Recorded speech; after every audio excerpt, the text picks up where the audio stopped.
자, 계속해서 이제 저당권에 관한 주제 살펴보도록 하겠습니다. 보통 수험생들이 좀 어렵게 받아들이는 것 중에 하나가 저당권에 관한 내용. 이유는 뭐 별거 없고요. 양이 많아서 그래요. 양이 많아서 좀 힘들어하는 것이 저당권에 관한 주제가 되게 됩니다. 그래서 자, 담보물권 중에서 가장 대표적인 것이 저당권이라는 주제. 자, 이렇게 이제 공부를 하는 이유는 등기라는 얘기 때문에 미리 저당권을 땡겨서 보도록 합니다. 그래서 자, 우리가 물권, 법률 행위에 따른 부동산 물권 변동이라고 하는 거 등기해야지 어떻다 그 효력이 발생하게 된다. 이렇게 얘기했었죠. 그래서 예를 들어서 소유권의 취득이라고 하는 거, 물론 예외적인 경우는 있지만 매매 계약을 통해서 매수인이 소유권을 취득하게 되는 시기라고 하는 거, 소유권 이전 등기가 맞춰져야지 어떻다 소유권을 취득할 수 있다. 이렇게 전제를 하죠. 자, 그럼 나머지 지상권이라고 하는 거, 기본적으로 등기해야지 지상권이라는 권리를 취득을 할 수 있고, 지역권도 전세권도 등기해야지 어떻다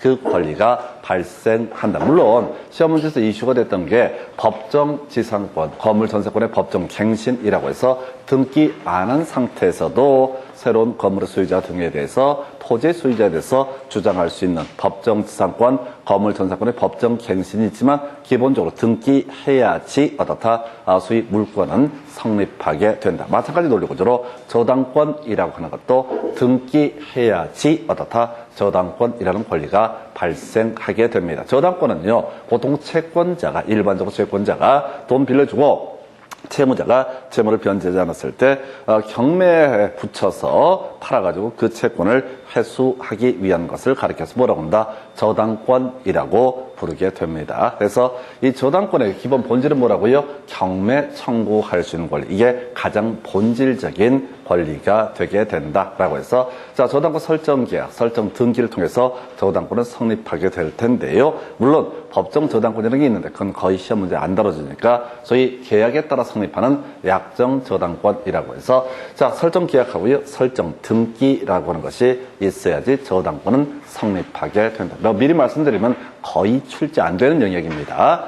이거는 이제 저당권 파트에서 보통 두 문제에서 세 문제까지 나오기도 하는데 내릴 게 워낙 많기 때문에 뒤에 저당권의 효력 이런 것들이 중요한 출제 포인트가 돼요. 그래서 이게 좀 쉽게 가야 돼. 자, 저당권 설정 계약에서 저당권자라고 하는 사람, 자, 앞으로 경매 청구할 권리를 갖게 되는 사람을 저당권자, 일반적으로 채권자가 뭐가 된다? 저당권자가 되게 된다. 그럼 저당권 설정자는 누구냐? 담보물을 내놓는 사람을 가리켜서 저당권 설정자라고 부르게 됩니다. 그래서 담보물을 내놓는 사람, 일반적으로 채무자가 자신의 주택을 담보로 대출을 받는다 했을 때 저당권 설정자는 그 주택 소유자, 채무자가 되는 게 일반적인 모습이 된다. 그래서 채권자가요, 돈 빌려주면서 채무자 소유 부동산에 대해서 저당권을 설정하고 나중에 돈을 갚지 않으면 경매 청구해서 요거 채권을 회수하겠다라는 개념이 소위 저당권에 관한 주제에서 기본적으로 채무자가 되는 게 일반적이다. 채권자가 되는 게 저당권자가 되는 게 일반적이다. 이게 일반적인 모습인데 중간에 이제 물상보증인이라는 용어를 만들게 되죠. 그래서 물상보증인이라고 하는 거,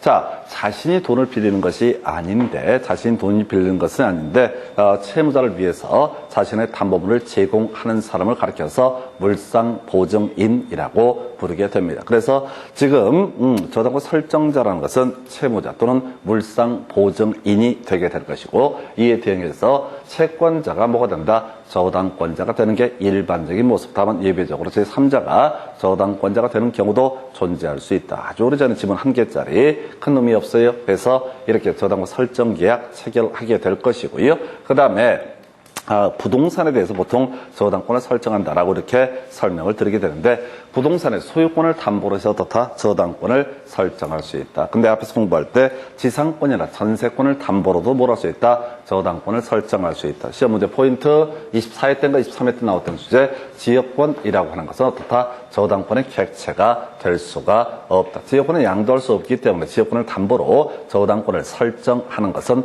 허용되지 않는다. 이게 이제 하나의 출제 이슈가 되게 됩니다. 이렇게 논의를 했었고요. 그리고 이제 별 쟁점은 안 되는데 지분권에 대해서도 뭘 할 수 있다? 지분 처분의 자유가 있으니까 지분을 처분할 수 있었잖아요. 그러니까 지분을 담보로 뭘 할 수 있다? 저당권을 설정할 수 있다라고 하는 거. 물론 소유권이 가장 기본이 될 텐데. 자, 그래서 뭐 이 정도가 객체 관련해서 하나의 포인트. 또 하나 이슈가 될 것이 바로 피담보 채권이라고 하는 거. 그래서 지금 당장 돈 받을 게 있을 때도 저당권 설정할 수 있을 테고요. 앞으로 돈을 꿔준다는 전제하에서 미리 저당권 설정하거든요. 그래서 장래 발생할 채권을 이유로도 저당권을 설정할 수 있다. 그 외에도 금전채권 외 채권도 저당권에 있어서 피담보 채권, 돈 받을 권리의 하나의 이유가 될 수가 있습니다. 근데 이런 것이 현혹되지 마시고요. 하나라도 똑바로 외우라고 지역권이라고 하는 것은 저당권의 객체가 될 수 없다. 16년 동안 이 파트에서 유일하게 답을 뽑았던 게 뭐라고요? 지역권은 저당권의 객체가 될 수 없다. 이해하시는 거 아니고요. 답을 외우고 들어가셔야 돼. 이런 문제가 되게 쉬울 것 같죠. 쉽게 뭐 이렇게 풀 쉬워요. 엄청 실에 많은 지문 속에서 튀어나오기 때문에 미리 외우고 있지 않으면 답이 나오지 않습니다. 그래서 자, 결국은 뭐냐면 저당권이라고 하는 것은 저당권 이렇게 설정 계약의 내용은 주체와 객체와 피담보 채권이라는 개념이 전제가 되게 될 것이고, 또 하나가 뭐예요? 설정 등기라고 하는 것이 있어야 어떻다? 저당권은 성립하게 된다. 따로 외울 거 아니죠? 지상권도 설정 등기해야 어떻다? 지상권이 성립한다. 지역권도 등기해야지 지역권이 성립한다. 전세권도 등기해야지 전세권이 성립하게 된다. 그래서 백날 돈 꿔주고 약정 합의 있다 할지라도 나중에 경매 청구할 수 있는 저당권이 발생하는 것은 아니다. 그래서 등기를 하게 되면 어떻다? 저당권은 성립하게 된다. 자, 근데 이제 이 파트에서 장난치는 것 중에 하나가 등기의 의미에 대해서 얘기합니다. 그래서 저당권 설정 등기라는 것은 저당권의 성립을 위한 효력 발생 요건입니다. 그래서 저당권 설정 등기를 하지 않게 되면 저당권은 성립하지 않는다. 이렇게 가야 될 것이고요. 한편 어떤 등기라고 하는 게 불법적으로 말소가 되게 됐다 해서 그 물건이 소멸하는 것은 아니다라고 얘기합니다. 내가 소유권을 가지고 있는데 어떤 놈이 등기 서류를 조작을 해서 이 등기 소유 명의를 훔쳐갔다고 해서 나의 소유권이 소멸하는 것은 아닙니다. 동일한 논리 구조로 저당권 등기가 불법 말소가 된다 할지라도 저당권 자체가 소멸하는 것은 아니다. 뒤에서 이슈 삼을 거 저당권의 소멸 사유 몇 개가 있을 텐데 그 중에 하나가 뭐가 있냐면 피담보채권의 소멸이라고 해서 돈 받을 권리가 소멸하게 되면 저당권은 소멸하다. 이런 건 있을 수 있지만, 자, 저당권 등기 자체가 말소가 됐다고 해서 저당권 자체가 소멸하는 것은 아니다. 한편, 자, 등기의 필수적 등기사항이라고 하는 것이 이슈가 되죠. 나중에 이제 주로 등기법에서 이슈를 삼게 되는데, 저당권 설정 등기를 할 때는 채무자의 성명 주소하고요. 그 다음에 채권액 등을 기록을 하도록 하는 이 두 가지만 필수적 등기사항이 되게 된다. 변제기라든가, 뭐 나머지 내용들은, 자, 뭐 위약금 이런 것들은 나중에 임의적 등기사항이라고 해서 따로 약정이 있으면 등기를 해야 될 것이고, 그 다음에 약정 없으면 등기 안 해도 된다. 그래서 저당권 설정 등기를 보게 되면 누가 돈 빌렸나는 채무자라고 하는 것이 하나가 있게 될 것이고요. 그 다음에 또 하나 채권액이라는 것도 표시가 되게 된다라고 하는 거. 요렇게 개념을 삼게 됩니다.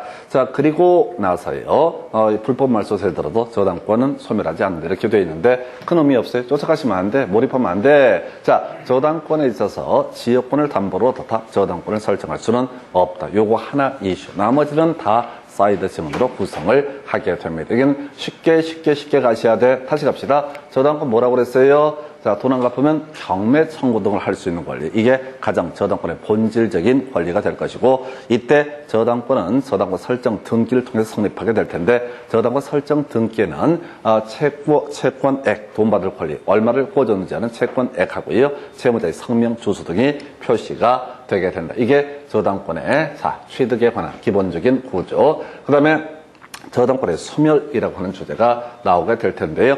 이건 나중에 이제 저당권의 물상대위라는 개념과 연계가 돼서 지금 말씀드리는 거 대충 흘려드리시면 돼. 우리가 모든 물건의 소멸 사유, 목적물 자체가 멸실되게 되면 어떻다? 물건은 소멸하게 된다. 토지 소유권이 있습니다. 자, 이 토지 소유권이라고 하는 게 토지가 바다 밑으로 가라앉게 돼서 우리 학계론에서 얘기하는 포락지가 되게 되면 어떻다? 소유권은 소멸한다. 건물 소유권이 있었는데 건물이 화재로 멸실돼서 다 녹아내렸다. 그러면 목적물 자체가 멸실이 되기 때문에 당연히 물권은 소멸한다. 그건 소유권이 될 수도 있고 지상권, 지역권, 전세권, 또 저당권도 목적물이 멸실이 되게 되면 이 저당권은 소멸하게 된다. 자, 요거하고 같이 비교할 게 수용이라고 해서 공용징수란 표현을 저당권에서는 쓰게 되죠. 그래서 나중에 등기법을 보다 보면 수용에 따른 소유권 이전 등기 있게 되면 상실을 제외하고 모두 무효인 등기이기 때문에 직권 말소의 대상이 되게 된다. 이런 얘기를 합니다. 그래서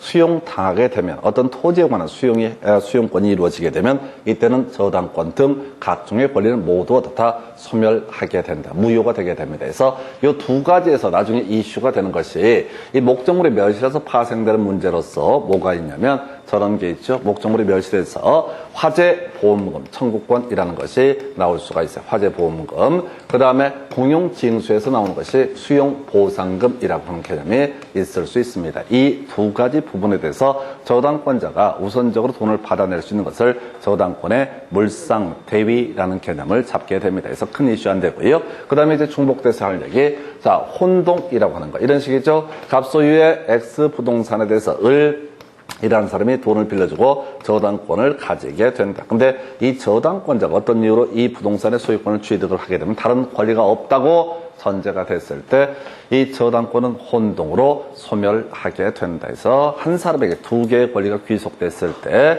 다른 권리가 없으면 뒤에 있는 권리는 혼동으로 소멸하게 된다. 뭐 계속 같은 얘기 하고 있고요. 그 다음에 이제 포기, 뭐 특별히 문제 안 되겠고, 물권의 포기라고 하는 것은 포기의 의사표시 외에 등기까지 해야지 다 그 포기의 효력이 발생하게 된다. 그러면서 같이 비교해서 기억할 만한 게 분묘기지권이라는 것은 봉분이라고 하는 것을 통해서 분묘기지권이 성립하지만 그때 분묘기지권의 포기라는 것은 포기의 의사표시만으로 족하고 봉분을 제거할 필요는 없다. 이렇게 얘기를 하죠. 그 다음에 이제 제일 또 하나 기본이 되는 게 피담보채권의 소멸에서 도움받을 권리. 이게 바로 피담보채권이 될 텐데 피담보채권이 어떤 이유로 소멸하게 되면 경매 청구할 수 있는 저당권도 소멸하게 된다.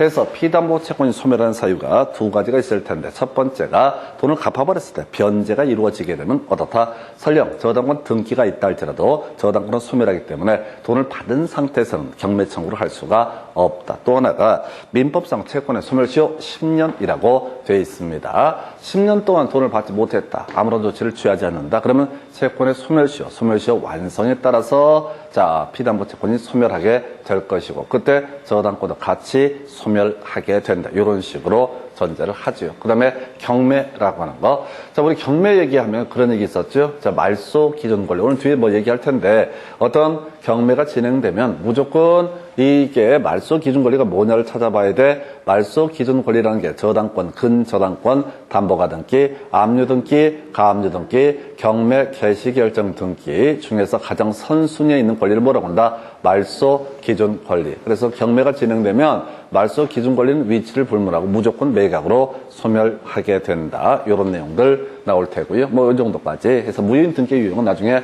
지문 속에서 설명을 드리겠고요. 자, 그래서 여기서는 이제 뭐 별게 없어. 주로 이제 이슈가 될 게 이 목적물의 멸실과 공용징수에서 파생되는 나중에 저당권의 물상대위라는 개념이 하나 이슈가 될 테고 주로 이제 이슈가 되는 게 피담보채권의 소멸이라고 하는 거. 피담보채권이 되게 도움받을 권리가 소멸하게 되면 저당권도 같이 어떻다 소멸하게 된다. 나머지는 그러니까 이걸 들으시라고 듣고 계속해서 자, 그럼 이게 뭔 소리인지 이해가 안 돼? 이해가 안 돼? 이해가 안 돼? 정상이지. 이해가 다 돼버리면은 학원을 다닐 필요가 없죠. 그래서 몇 개씩 주워 듣다 보면은 나중에 시험 문제 풀어갈 때 포인트를 찾아내게 됩니다. 그래서 하여튼 그 정도 보셨고요. 그 다음에 이제 논의할 주제가 저당권자의 권리라고 해서 자, 첫 번째 저당권 양도할 수 있다. 어렵지 않습니다. 지상권 양도할 수 있었죠. 전세권 양도할 수 있었죠. 지역권은 양도할 수 없었고요. 저당권 어떻다?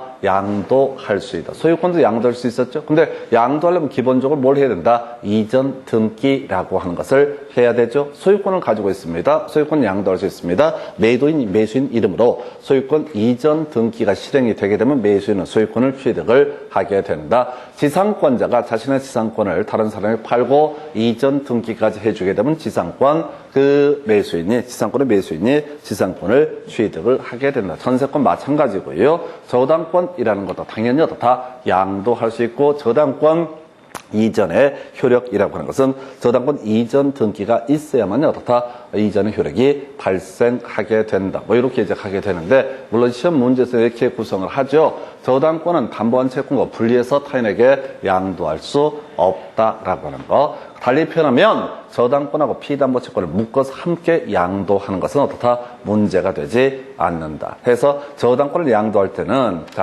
도움 받을 권리까지 함께 양수하는 사람에게 넘겨줘야 된다. 그래서 도움 받을 사람 따로 있고 경매 청구할 사람 따로 있을 수 있는 것은 존재하지 않는다. 또 저당권은 피담보 채권과 분리해서 다른 권리의 목적으로 하지 못한다라고 해서 이게 이제 여기다가 또 다른 권리를 설정하는 것은 지금 이제 피담보 채권을 분리하면 어떻다? 허용되지 않는다. 그럼 달리 표현하면 피담보 채권과 결합을 해서 저당권을 다른 권리의 목적으로 하는 것도 가능하다. 이게 이제 거의 우리 공부하는데 질권이라는 개념을 공부를 하시게 될 겁니다. 등기법 할 때 한두 번 나오게 되는데요. 이런 얘기야. 돈 꿔주고요. 저당권을, 부동산을 담보로 설정하게 되는 것을 저당권이라고 부르게 됩니다. 한편 질권이라는 것은 동산질권이 있고요. 그 다음에 동산질권이고 권리질권이라는 개념이 있게 되는데, 전당포에서요, 시계 맡기고 10만 원 빌렸다라고 하게 되면 그걸 우리가 동산질권이라고 부르게 됩니다. 전당포 업자 입장에서 이 사람이 10만 원 갚지 않게 되면 이 시계를 팔아서 자신의 채권에 회수를 할 수가 있다. 이걸 동산질권.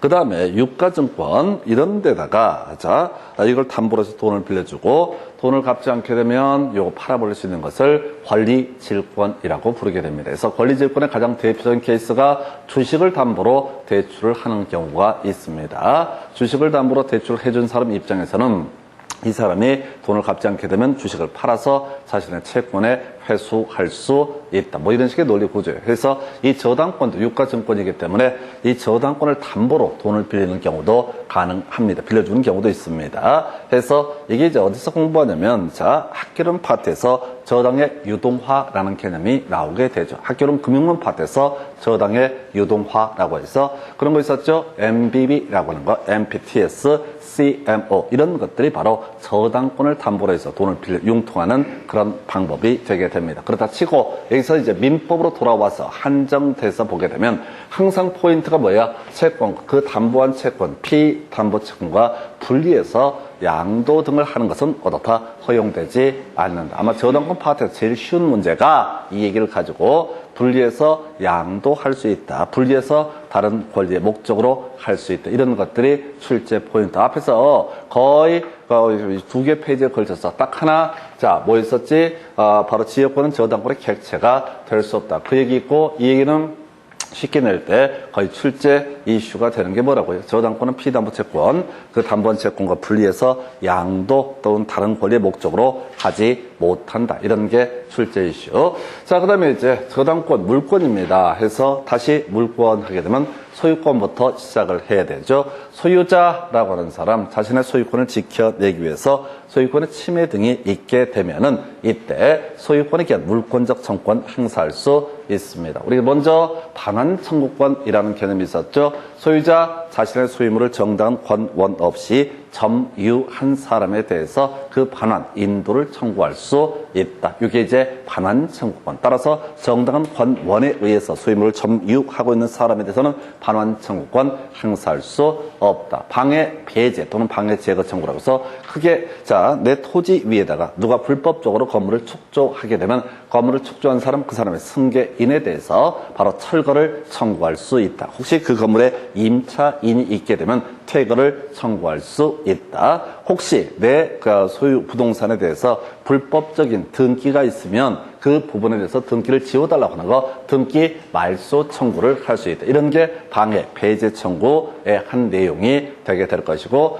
방해할 우려가 있을 때 방해 예방 청구권 행사할 수 있다. 뭐 이런 식으로 이제 얘기를 했었죠. 지금 뭔 얘기하고 있어? 소유권에 기한 물권적 청구권에는 반환 청구권, 방해 배제 청구권, 방해 예방 청구권 등이 있다. 그래서 다른 물권에도 지상권, 전세권 이런 것에도 당연히 소유권에 기한 물권적 청구권 규정을 준용하게 되는데, 출제 포인트 지역권이라는 개념이 있었죠. 지역권에 있어서는 점유를 전제하는 권리가 아니기 때문에 반환 청구권 인정되지 않는다. 똑같은 논리 구조로 바로 여기서 나오는 거지. 바로 저당권도 저당권자가 점유를 한 것이 아니기 때문에 반환 청구권은 인정되지 않는다. 해서 예를 들어 볼까요? 갑소유의 X주택에 대해서 을이라는 금융기관에서 저당권 설정을 하고 돈을 빌려준 사안이 되겠습니다. 자, 그래서 을이라는 사람이 저당권 가지고 있다라고 했을 때, 누가 이 갑소유의 부동산을 불법적으로 침탈해서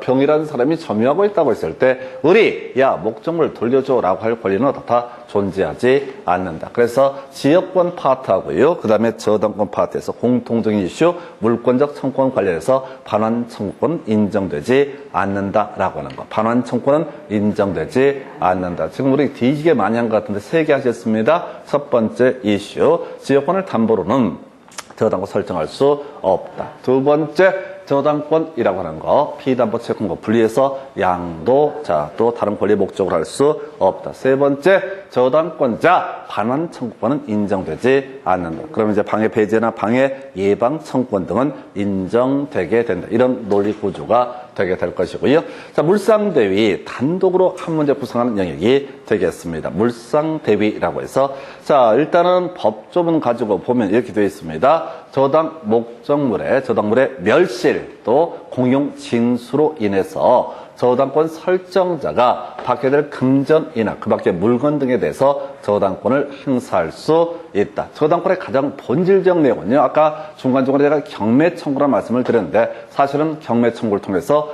후순위 권리자보다 우선 변제를 받을 수 있는, 우선적으로 사실은 채권을 회수할 수 있는 권리를 우리가 저당권이라고 부르게 됩니다. 한번 사안을 가지고 한번 요거를 정리를 해 보겠습니다. 지금 이제 요거는 이렇게 가야 되는구나. 자, 지금 저당권의 소멸 사유 중에서, 자, 목적물의 멸실이 있었고요, 공용 징수라는 개념이 있었지요. 자, 사안을 한번 정리를 해 보겠습니다. 갑소유의 X 토지에 대해서 을이라는 사람이 1번 1순위로 저당권을 가지고 있다라고 전제를 해 보겠습니다. 그러면 을이라는 저당권자는 채무의 변제가 없으면 경매 청구에서 어떻다? 자, 이 경매가 넘어가서 환가, 대금으로 바뀌었을 때 다른 사람보다 우선적으로 어떻다? 자신의 채권을 변제받을 수 있다. 뭐 예를 들면 이런 식이지, 여기에 2번 저당권 설정되어 있고요, 병이라는 사람이 있다고 한번 전제를 해 보겠습니다. 자, 그랬을 때 이 X 토지의 소유자인 갑이 을에 대해서 채무를 변제하지 않으면 얘는 뭘 할 수 있고요, 경매 청구할 수 있고, 그 다음에 누구보다 병보다 우선적으로 변제를 받을 수 있다. 이 사람이 1억 대출해줬고 빌려줬고, 이 사람이 1억 빌려줬다. 근데 나중에 경매가 이루어지면 누구부터 배당을 받는다고요?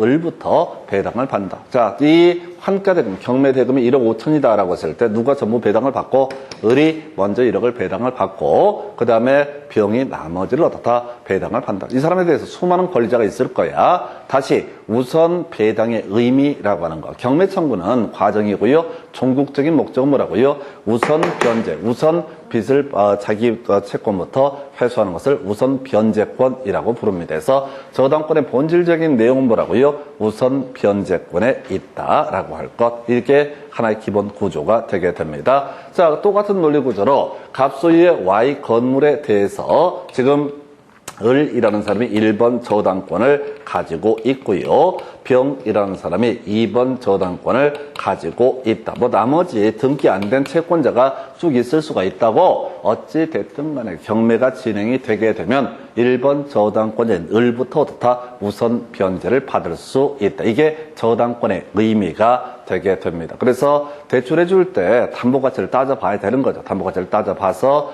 자신이 충분하게 채권을 회수할 수 있을 정도까지만 이렇게 대출을 해주게 될 겁니다. 그렇다 치고, 자, 근데 이 X 토지에서 공용징수, 이게 뭐냐면 수용이라는 개념이야. 공용징수가 있게 됩니다. 공용징수. 국가가 도시개발 사업 등을 시행하기 위해서 땅을 강제로 보상금 주고 뺏어내는 과정을 가리켜서 뭐라 그런다? 공용징수라고 부르게 됩니다. 공용징수가 있으면, 수용이 있으면요, 저당권은 그냥 소멸합니다. 자, 아까 얘기했잖아요. 공용징수 있으면 어떻다? 저당권은 소멸하게 된다. 자, 이게 법적으로 권리를 죽여버리는 게 공용징수라는 개념이 되게 됩니다. 자, 그러면 사안을 가는 거야. 갑이라고 하는 사람이 이 공용징수, 수용을 당해서 이 사람이 받게 될 돈 뭐가 있다? 수용 보상금이라고 하는 거, 수용 보상금 청구권이 발생하게 됩니다. 자, 이때 을이라는 저당권자 입장에서는 가만히 있으면은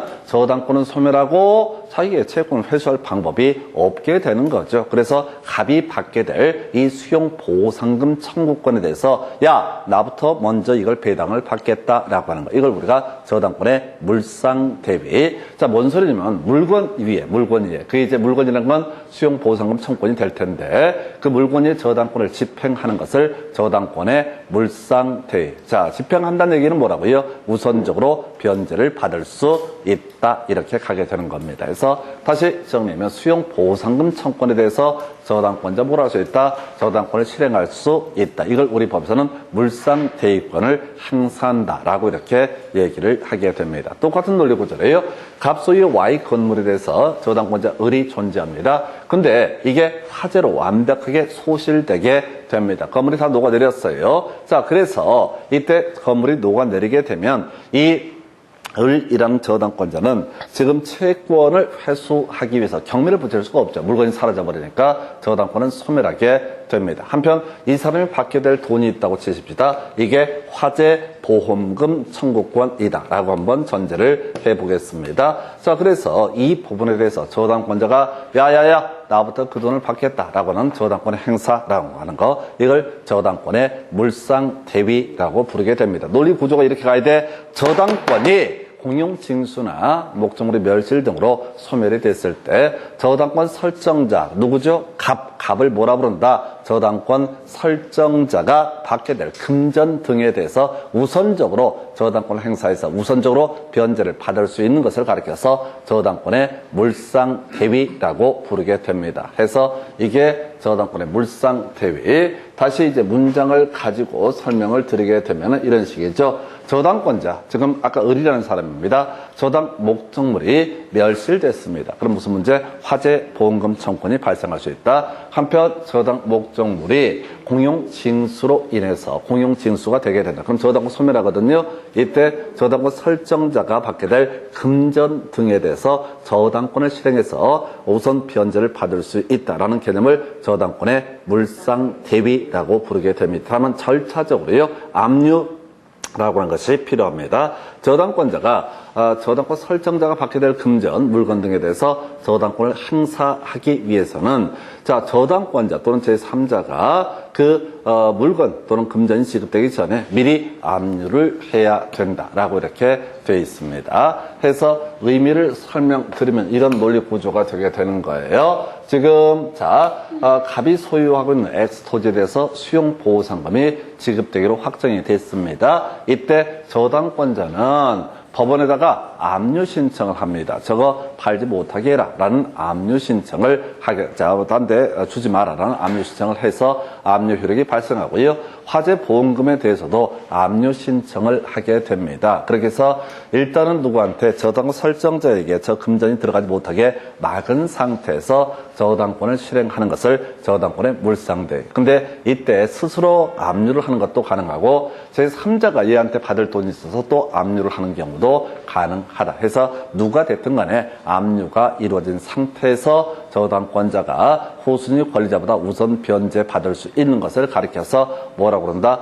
저당권의 물상대위. 뭐 얘기 긴데 결국은 단순해요. 자, 멸실에서 발생하는 화재 보험금 청구권, 공용징수 수용에서 발생하게 되는 수용보상금 청구권에 대해서 저당권 설정자한테 그 돈 넘어가기 전에 저당권자가 우선 변제를 받는 것을 뭐라고 합니다? 저당권의 물상대위. 여기서 굳이 쟁점 삼으면 압류라고 하는 게 하나의 이슈가 되게 될 것이고요. 또 하나의 쟁점이 자 지금 수용보상금 청구권하고요. 화재보험금 청구권에 대해서는 소위 저당권의 물상대위라고 하는 것을 할 수가 있습니다. 물상대위를 할 수가 있는데 이게요 공용징수랑 착각을 할 수 있는 게 뭐냐면 협의취득이라고 하는 개념이 있을 수가 있습니다. 협의취득이라고 하는 것과 공용징수 수용은 다른 개념이야. 공익사업의 시행자가 이 목적물의 소유자에 대해서 뭘 얘기할 수 있다고요? 지금 하나가 지금 이제 땅 팔아라 라고 얘기를 한번 합니다. 그래서 그분이 땅을 팔겠다라고 하면은 그걸 우리가 협의취득이라 부릅니다. 그럼 저당권은 소멸한다, 소멸하지 않는다? 소멸하지 않습니다. 단순히 소유자가 바뀐 것이기 때문에 저당권은 소멸하지 않습니다.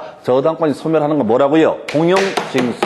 공용징수 있을 때, 수용 있을 때도 다 저당권이 소멸한다.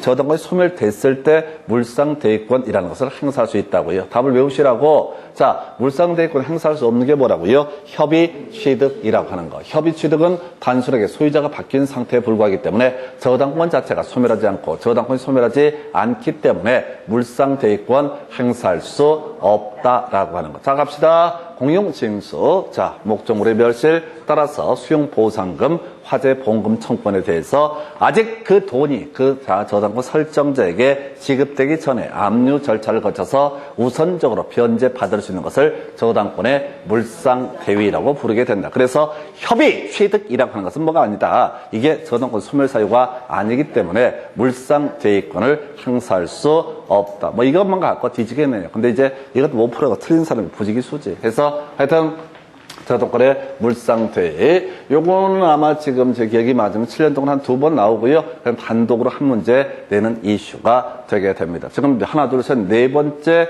다섯 번째 보셨나? 첫 번째, 지역권은 저당권의 객체가 될 수 없다. 두 번째, 저당권 피담보채권과 분리하지 않는 이상 양도 할 수 있다. 저당권자 반환 청구권은 인정되지 않는다. 그리고 저당권의 물상대위라는 개념, 물상대위권을 행사할 수 있다. 그래서 수용보상금 청구권, 화재보험금 청구권에 대해서 물상대위권 행사할 수 있다. 그 다음에 타담보 제공 청구라고 하는 별로 중요치 않습니다. 이제 담보 가치가 저당물의 가액이 현재 줄어들었을 때, 자, 담보물 하나 더 내놔라 라고 하는 것을 타담보의 제공 청구라고 하는 것, 또는 경우에 따라서 저당권 설정자가 담보물을 손상, 멸실시키게 되면 즉시 변제를 청구하는 것도 있는데 큰 이슈 안 돼요. 여러분들은 어려운 문제를 맞추려고 15년만에 한 번씩 나오는 그런 내용을 알려고 하시면 안 되고 그냥 맨날 내는 거나 똑바로 맞추자 이렇게 가셔야 돼. 그래서 이렇게 저당권자의 권리 보셨고요. 자, 그 다음에 이제 우선 변제권이랑 같이 연계가 되어 있는 개념인데요. 바로 경매 청구라는 개념이 있게 됩니다. 그래서 자, 지금요 우리가 토지라고 하는 것과 건물이라고 하는 것은 별개의 것으로 파악을 합니다. 토지 등기부 따로 있고요. 건물 등기부 따로 있습니다. 자, 그런데 이런 경우가 있다 싶다. 문장은 긴데 여기서 색깔 입혀진 게 토지 소유자와 건물 소유자가 동일하면이라고 나와 있죠.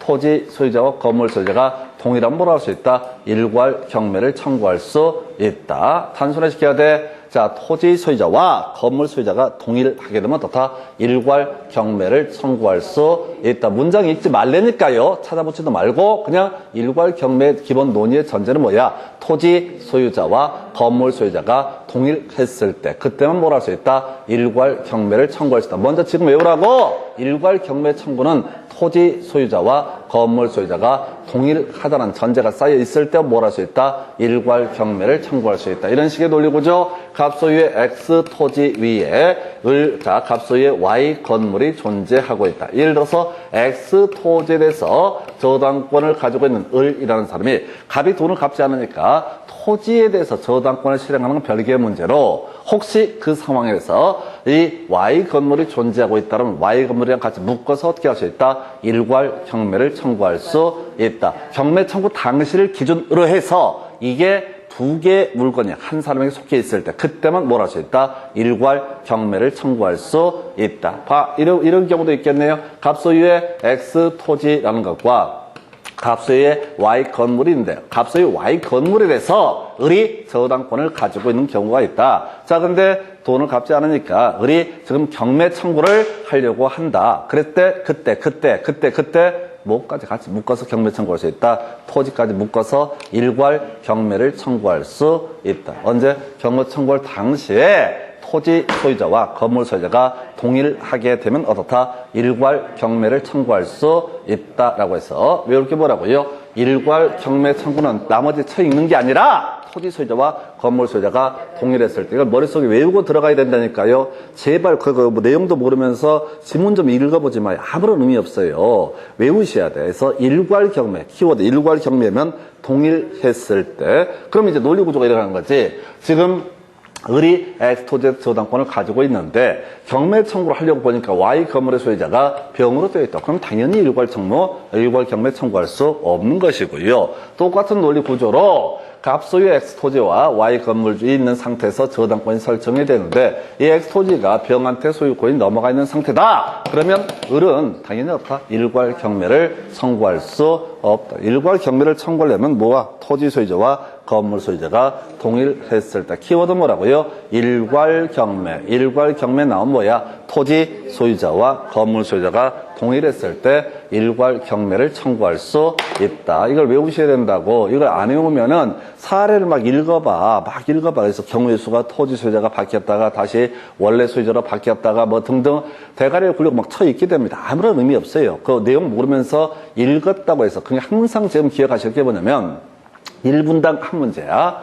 1분당 한 문제를 풀 수 없다라면 그 문제는 아무런 의미가 없어. 시간 낭비일 뿐이고 머리만 터지는 거야. 그러니까 미리 답을 외우고 들어가시는 거라고요. 그래서 일괄 경매 청구, 토지 소유자와 건물 소유자가 동일했을 때 일괄 경매를 청구할 수 있다라고 할 거 하나 외우셨고요. 자, 저당권 효력 하나, 둘, 세 개 나오게 됩니다. 더럽게 중요하고 이 저당권의 효력은 거의 매년 문제 구성이 되어 있어. 별표한다고 해서 머릿속에 쳐 들어가 같으면 세 개 다 미리 별표를 하고 들어왔을 거야. 그래서 저당권의 효력 하나, 둘, 세 개 이슈가 되는데 이거 줄줄줄 외우셔야 됩니다. 왜? 거의 100% 출제가 되기 때문에. 자, 저당권의 효력이라고 하는 거. 저당권은 저당 부동산에 부합된 물건, 종물에 미친다. 이게 기본적인 명제가 되겠습니다. 자, 가보시겠습니다. 부합이라는 개념 한번 생각해 볼까요? 토지 소유권에 정당한 원 없이 수목이 십재가 되어 있다. 그러면 그 수목의 소유권은 누구한테? 토지 소유자에게 귀속되는 것을 뭐라고 한다? 부합이라고 얘기를 하게 됩니다. 그래서 이런 논리 구조예요. 갑소유의 X 토지에 대해서, 갑소유의 X 토지에 대해서 을이라는 사람이 저당권을 가지고 있는 상태인데요. 자, 경매 청구하기 전에 또는 저당권 실행하기 전에 이 토지 위에 Y 수목이라고 하는 것이 아무 권한 없이 정당한 원이 없는 자가 식재를 했다. 그럼 이제 이 Y 수목은 토지 소유자에게 귀속이 되게 되죠. Y 수목은 토지 소유자에게 귀속이 되게 된다. 이렇게 전제를 삼아야 되죠. 그러면 이제 이 경매가 넘기면 이 X 토지를 경매로 낙찰받은 자, 정이라는 사람이 있다. 그러면 정이라는 사람은 토지 소유권뿐만 아니라 뭐까지 취득한다? 바로 이 수목까지도 소유권을 취득을 하게 된다라고 하는 거. 이게 기본 구조예요. 자, 이게 기본 구조에서 따로이 부합물도, 종물도 같은 맥락인데 부합물, 종물 함께 어떻다 취득을 할 수가 있다. 이게 저당권의 효력, 부합물, 종물에 미친다라고 하는 개념 하나 있겠고요. 자, 그 다음에 이제 지금 이제 좀 어려운 얘기죠. 저당권의 효력이라고 하는 것을 부합물에 미친다라고 하는 조항은 소위 임의규정이라고 해서 임의규정이라는 얘기인즉슨 당사자 간 약정을 통해서 어떻게 할 수 있다? 약정을 통해서 이걸 배제하도록 특약을 맺을 수 있다. 자, 그래서 이런 식이죠. 을이라는 사람이 갑소유의 X 토지를 담보로 저당권을 설정을 함에 있어서 이 토지에 뭐 예를 들어서 비싼 작물인 뭐 예를 들어서 장례삼이 겁나 많이 재배가 되고 있다. 근데 토지 가치보다 산삼, 이 장례삼의 가치가 훨씬 크다라고 얘기를 하게 되면은 미리 저당권 설정 계약을 체결할 때 이 삼에 관한 권리는 어떻다? 저당권의 효력이 미치지 않는다라고 특약을 맺고 뭘 할 수 있다? 등기부에 등기를 해놓을 수 있다. 그러면 이제 경매법정에서 이 X 토지의 소유권을 취득하게 되는 사람은 뭐라고요? 아, 내가 낙찰을 받았을 때 장래삼 요것에 관한 소유권은 취득하지 못한다라는 것을 미리 알 수가 있다. 그래서 어떻다고요? 그래서 저당권 설정 계약에서 저당권의 효력을 부합물 종물에 미치지 않기로 약정으로 등기까지 하게 되면 이때 저당권은 부합물 종물에 미치지 아니한다라고 하는 거. 배제 특약이 있다면 어떻다? 저당권의 효력은 부합물 종물에 미치지 아니한다. 겁나 중요하다고요. 이게 저당권의 효력은 원칙적으로 부합물 종물에 미친다. 이 얘긴즉슨 저당권 실행에 따라서 낙찰받은 사람은 그 부합물 종물까지 그 권리를 취득할 수 있다라고 이렇게 봐야겠고요. 한편 저당권의 효력을 부합물 종물에 미치지 않기로 특약을 맺고 등기를 하게 되면 그때는 저당권의 효력이 부합물 종물에 미치지 아니한다라고 하는 주제. 그래서 저당권 효력 시리즈 3개가 있는데 그중에 제일 전통적인 출제 영역이 부합물 종물에 관한 내용이 되겠습니다. 자, 건물 저당권 해서 미친다라고 되어 있어요. 외울 게 뭐라고요?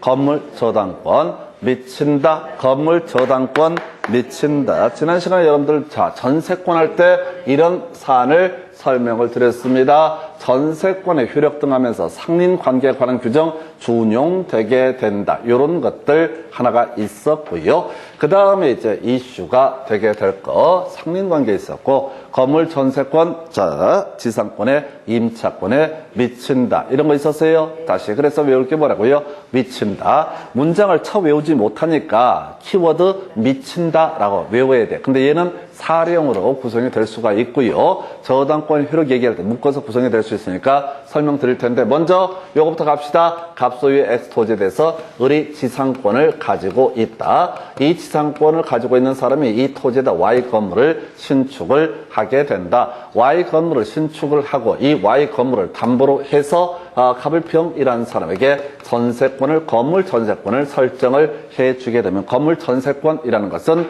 지상권 임차권의 효력이 미친다라고 해서 건물 전세권자가 건물만 사용할 수 있는 것이 아니라 이 지상권 토지를 이용할 권리도 같이 사용할 수 있다. 이게 건물 전세권 미친다 이런 얘기였었고 이 지상권 자리에 임차권이 들어갈 수가 있죠. 하나 더 이런 경우도 있겠네요. 갑 소유의 X 토지에 대해서 을이라는 사람이 지상권을 설정하고 여기다가 Y 건물을 신축을 하게 됩니다. 그리고 Y 건물을 담보로 해서 병이라는 사람에게 저당권을 설정을 해주게 됩니다. 그럼 건물 저당권은 지상권, 임차권의 효력이 미친다라는 명제가 나온다고요. 그 얘기인즉슨 이 병의 저당권 실행에 따라서 Y 건물을 낙찰받은 사람은 이 지상권도 다 같이 이용할 수 있다. 지상권 대신 그 자리에 임차권이 들어가 있으면 이 낙찰받은 사람은 당연히 임차권도 같이 누릴 수가 있다. 건물만 낙찰을 받고 땅을 밟지 못한다. 이런 건 아니라고 건물 전세권만 가지고 있고 땅을 밟을 수는 없다. 이게 아니듯이 건물만 낙찰을 받고 지상권, 임차권을 같이 활용을 못하거나 하는 것은 아니다라고 해서 다시 외우셔야 된다고 건물 저당권, 지상권, 임차권에 미친다라고 하는 거 외우시라고 건물 저당권, 지상권, 임차권에 미친다라고 하는 거. 이거 외우고 들어가셔야 돼. 이게 거의 구구단처럼 되더라도 여러분들은 또 돌아서면 시험지문 보면은 또 내용 읽다 보면은 알았던 게 다 잊어버린다고 해서 건물 저당권, 지상권, 임차권에 미친다라고 하는 주제. 하나 더 가볼까요?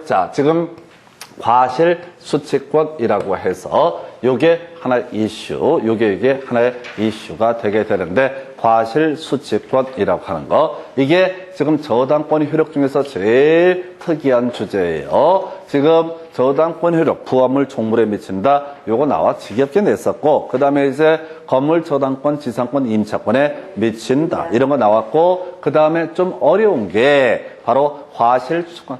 저당권자에게는 과실수취권이 인정이 되게 된다 해서 보니까 이렇게 되어 있네. 저당권 효력은 저당 부동산에 관한 압류가 있은 후에 저당권 설정자가 받게 될 부동산으로부터 수취한 과실 등에 대해서 다 미친다라고 되어 있죠. 이건 사안을 설명을 드리겠습니다. 갑 소유의 X 토지에 대해서 을이라는 사람이 1순위 권리로서 1번 저당권 가지고 있고요. 을이 저당권을 가지고 있습니다. 자, 한편 2번은 별개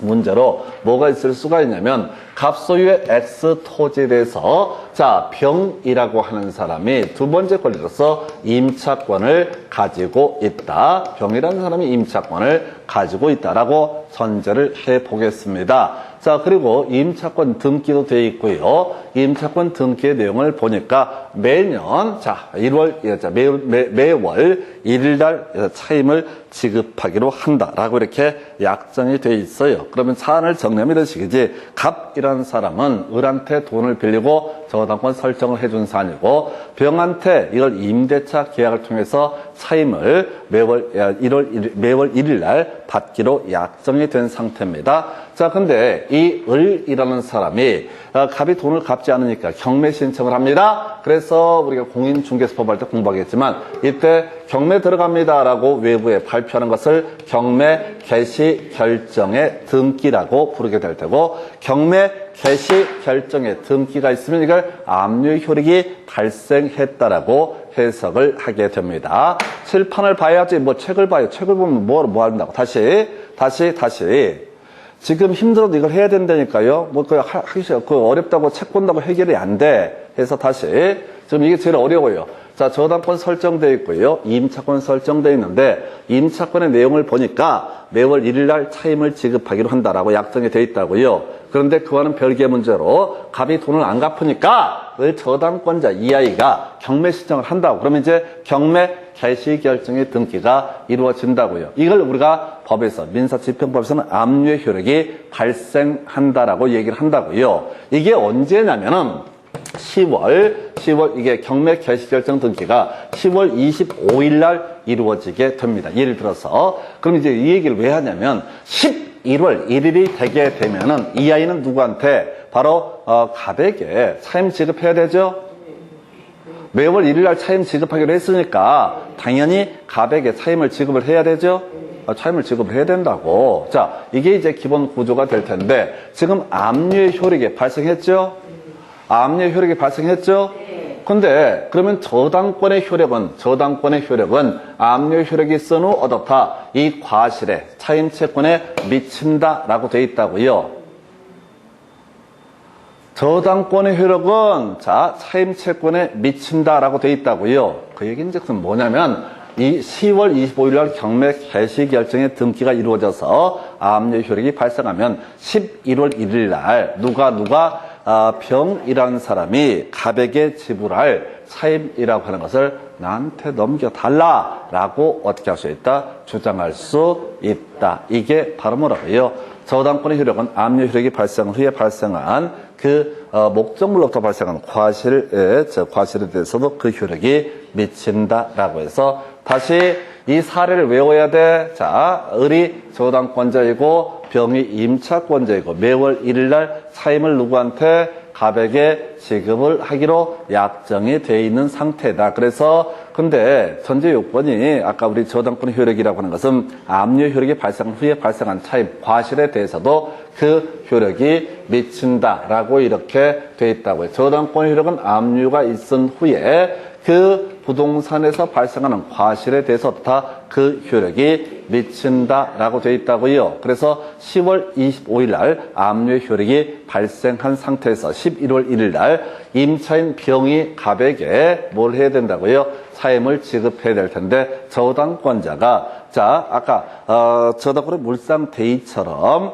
야야 내가 이거 먼저 나한테 그 돈을 다오라고 주장할 수 있는 걸 뭐라고 한다? 자 바로 과실 수취권이라고 부릅니다. 그래서 이걸 묶어볼까요? 저당권의 효력이라고 하는 거 부합물 종물에 미치게 된다. 자, 일단 기본만 가십시다.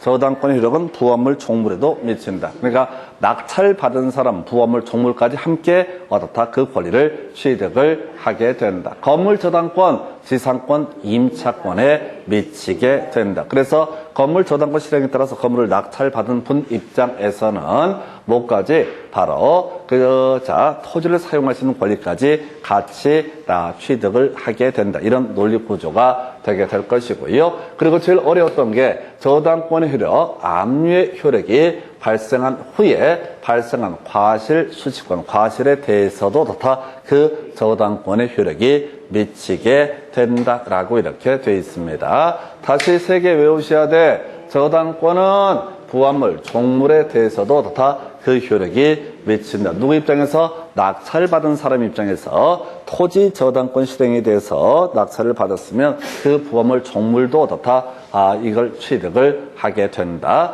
건물 저당권이 실행돼서 건물을 낙찰받은 사람은 어디 그 건물의 설립을 목적으로 했던 지상권, 임차권에도 효력이 미친다. 그래서 그 토지 등을 이용할 수 있다. 세 번째, 바로 압류 효력이 발생한 후에 발생하는 과실에 대해서 저당권의 효력이 미친다. 그래서 경매 개시 결정의 등기가 이루어지게 되면은 경매 개시 결정 등기가 이루어진 후에 저당권 설정자가 받게 될 금전 등에 대해서 저당권자가 그거 나한테 달라라고 주장을 할 수가 있다. 일단 여기까지는 줄줄줄 꿰셔야 돼. 세트로 가십니다. 이 파트는 문제 구성할 때 세트로 구성해야 돼. 저당권 효력은 부합물, 종물에 미친다. 저당권, 건물 저당권, 지상권, 임차권에 미친다. 그 다음에 압류 효력이 발생했을 때 저당권이라고 하는 것은 그 저당 목적물로부터 발생하는 과실 수취권에도 그 효력이 미친다. 해서 이게 어렵고요. 어려운지 어쩐지 모르겠는데 하여튼 더럽게 많이 구성이 되고요. 하나만 더 가볼까요?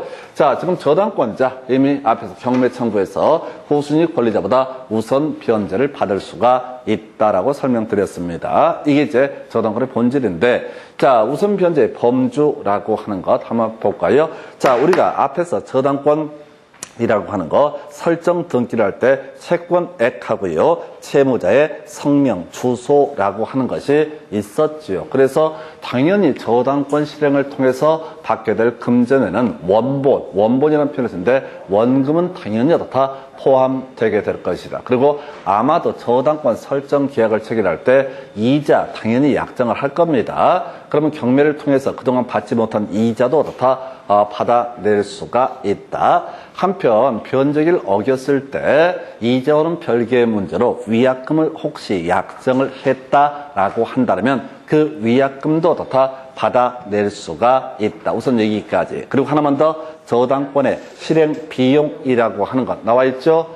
저당권의 실행 비용 나와 있죠? 경매 청구하는데 소요된 비용이 있다고요? 그 비용도 당연히 저당권을 통해서 바로 보장을 받을 수가 있다. 그러니까 이런 논리구조지. 만약에 저당권을 대출을 1억을 해주면서 여차저차해서 이자가 1,000만 원이다 라고 하면 1,000만 원도 저당권 실행을 통해서 보전을 받게 될 것이고, 그 다음에 위약금 약속 어기면 위약금 1,000만 원 하기로 한다라는 약정이 있다면 이 위약금도 받아낼 수가 있을 테고요. 이자, 위약금. 그 다음에 지금 이 저당권, 이 물건을 경매를 실행하기 위해서 일정한 비용, 경매 신청 비용이 들어간다고요.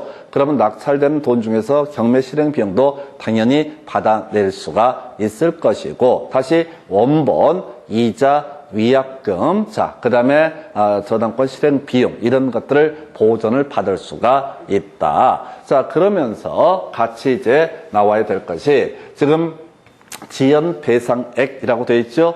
위약금은 있을 수도 있고 없을 수도 있습니다. 근데 이 사람이 약속을 어겼으면은 약정이 없어도 손해배상을 청구할 수 있습니다. 지연에 따른 손해배상을 지연배상액이라는 표현을 쓰고요. 기본적으로 1년분에 원본의 이행길, 채무를 변제해야 될 날짜가 경과된 후 1년의 하남이라고 되어 있죠. 해서 1년간의 지연배상액도 받아낼 수 있다. 그래서 이런 논리 구조야. 지금 이 사안에서 갑이라고 하는 사람의 엑스토지를 담보로 해서 을이라는 사람이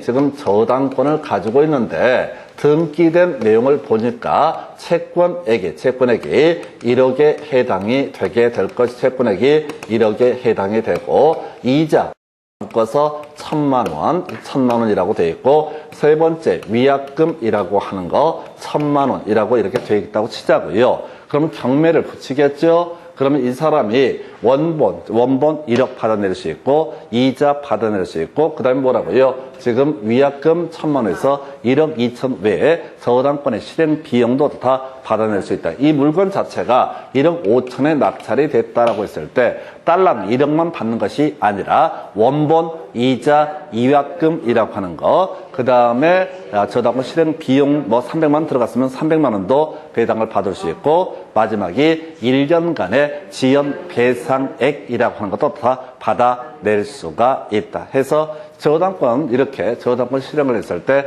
우선 변제 받을 수 있는 범주. 자, 유책이 냈어요. 어쨌든 시험에 냈으니까 우리가 알아야 돼. 원본, 이자, 위약금. 여기까지는 기본 세트야. 그리고 저당권 실행 비용도 무조건 들어가는 돈이고 대신 지연배상액이라고 해서 지연배상, 손해배상액을 최신 1년간에 한해서도 다 변제를 받을 수 있다라고 하는 거. 그래서 이게 만약에 우리 저당권 채권액 1억으로 설정되어 있고 병이 만약에 2번 저당권자다라고 한번 전제를 삼았을 때 얘부터 원본, 이자, 위약금, 지연배상액 그 다음에 저당권 실행 비용까지 다 받아내고 남는 돈을 누가 받는다? 병이란 저당권자가 배당을 받게 된다. 이런 식의 논리 구조가 되겠습니다. 그래서 우선 변제의 범주, 원본, 이자, 위약금, 그 다음에 실행 비용, 그리고 지연 배상액이라고 하는 손해배상액 1년치에 한정하게 된다. 이 정도 보셨고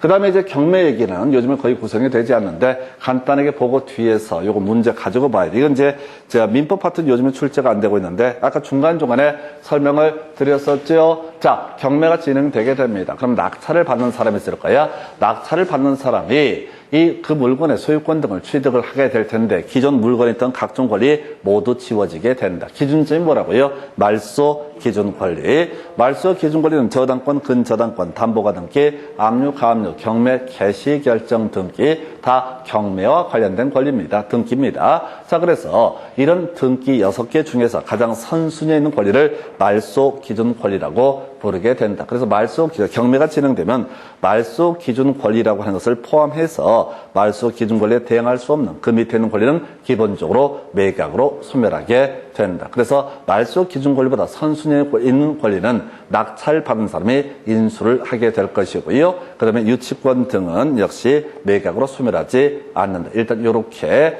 정리를 하게 됩니다. 그래서 이건 나중에 문제 보면서 말소 기준 권리를 찾아라 이런 의미로 갈 거예요. 그래서 다음 주 끝났다 이제 문제 가지고 관련한 쟁점들 확인해 보겠습니다.